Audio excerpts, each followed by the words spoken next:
Dámy a páni, toto je iPhone 15 Pro. A ja úprimne neviem, či ma viac prekvapil, alebo sklamal.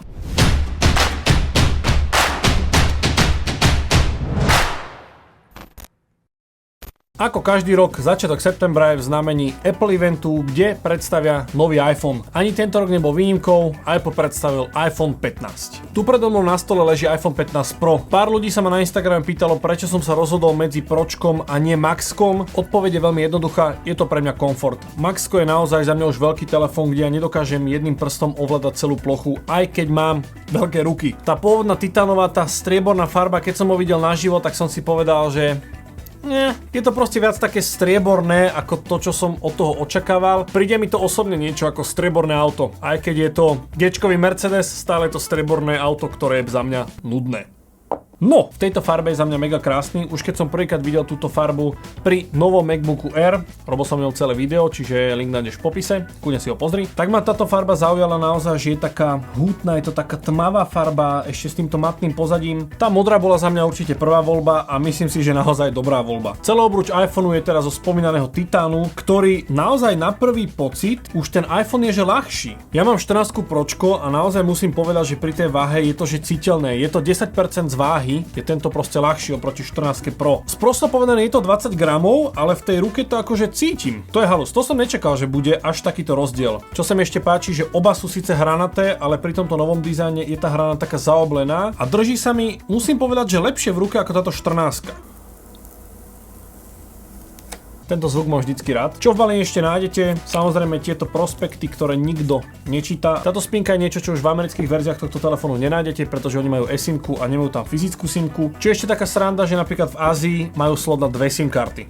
Čiže vidíte, že ten Apple sa tomu trhu trošku prispôsobuje. No a potom tu nájdete kábel na nabíjanie, ktorý je fakt, že kvalitný látkový, čo sa mne páči, že nie je to iba také pogumované, je to látkové. A tento kábel má obe koncovky USB-C. Nie je to novinka, obletelo to samozrejme celý svet, že toto je prvý iPhone s USB-C konektorom. Ja osobne som do poslednej chvíle veril, že iPhone by mohol prísť niečím prevratným, takže som nejak šípil, že možno prišli s nejakým MagSafeom 2.0, ktorý bude mať lepšie nabíjanie, rýchlejší prenos dát a nikdy sa oni striktne nevyjadrili, že toto USB-C v tom iPhone bude. Povedali, že áno, je také nariadenie Európskej únie a my to nejak vyriešime. 2024, a USB-C port will become mandatory for a whole range of electronic devices such as mobile phones, tablets, and headphones. Is Apple moving to USB-C? Governments, get to do what they're going to do, and obviously we'll have to comply, but we think the approach would have been better environmentally and better for our customers to not have a government be that prescriptive. Do poslednej chvíle som veril, že toto by mohol byť prvý iPhone, ktorý by bol kompletne bezdrôtový. Ja osobne fakt neviem, kedy som naposledy káblom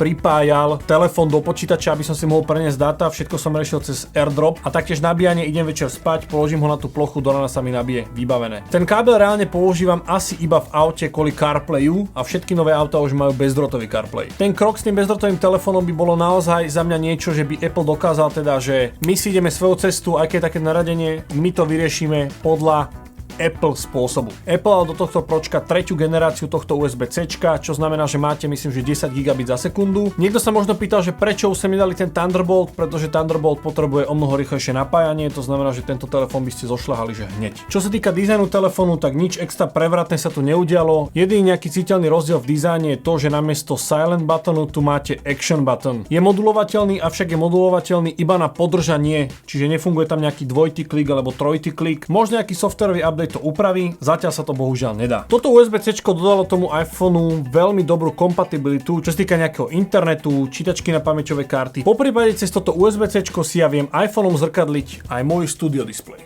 Neviete ho používať ako druhú obrazovku, ale viete si tento obraz iPhoneu zrkadliť. Pre tých, ktorí by ste nevedeli, ešte len taký malý trik. Zoberiete váš nový iPhone, priložíte ho k iPhoneu, ktorý doteraz používate a on sa vás automaticky opýta, či chcete setupnúť nový iPhone. Tieto dva telefóny sa vám spárujú a všetky údaje vám prejdú z toho starého do toho nového. Pokiaľ sa mi bude nový iPhone ešte nastavať, ale by som vám ukázal nové obaly, ktoré iPhone predstavil a je to typ látky Fine Woven. Táto látka pre mňa pôsobí ako Alcantara, by som to nazval. Oproti môjmu pôvodnému obalu zo 14 Pro pogumovanému, tento materiál príde o mnoho lepší do ruky. A čo ešte taká malá zaujímavosť, že keď si ho do toho obalu dáte, tak oproti predchádzajúcim obalom mám pocit, že ten iPhone je v ňom naozaj že pevne. Tento, ktorý som mal na tej 14 mi za ten rok prišiel, neviem, možno už bol vyheglaný, ale mám pocit, že tento drží o mnoho pevnejšie. Nebudem v tomto videu hovoriť o tom, aký to má procesor, akú to má výdrž baterky, aký to má displej a takto. Skôr mňa osobne ako kameramana zaujala jedna podstatná vec a to je video, ktoré vám tento iPhone 15 Pro ponúka 4K 60 fps ProRes RAWko, ktoré avšak nevie natáčať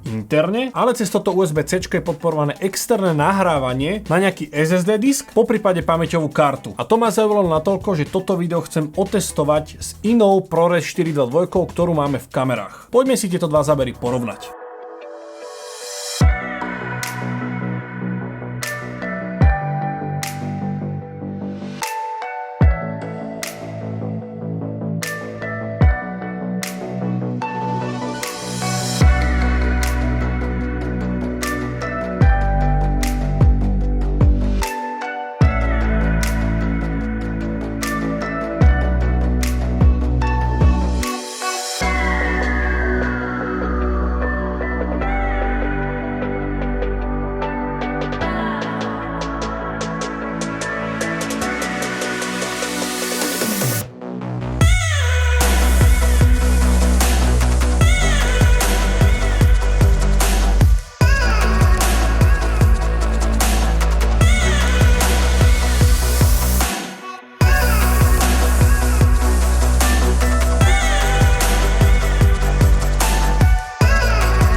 No poviem vám to takto, že wow.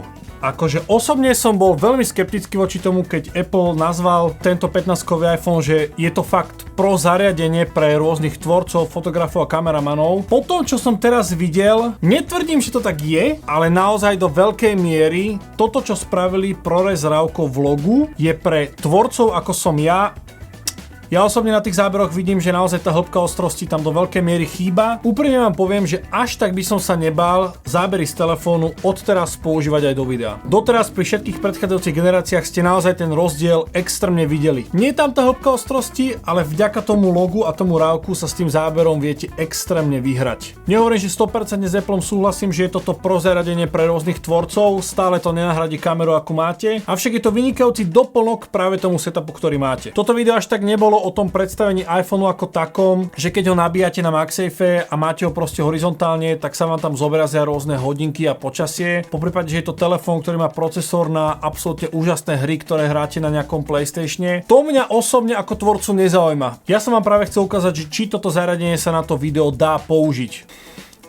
Ja to veľmi nerad priznávam, pretože ja som osobne na tie telefóny extrémne nadával, že čo sa tu hráme na nejakú profi sféru alebo niečo. Tento iPhone mi naozaj nechal otvorenú sánku a klobúk dole pred tým, čo tu spravili. Aj vďaka tomu USB-C, ktorý androidiaci hovorili, že Apple sa konečne spamätal. Ja ti ďakujem veľmi pekne za sledovanie, ďakujem vám M-Zone za rýchle vybavenie mojej predobjednávky. No a vidíme sa opäť niekedy na budúce. Zatiaľ sa majte a čaute.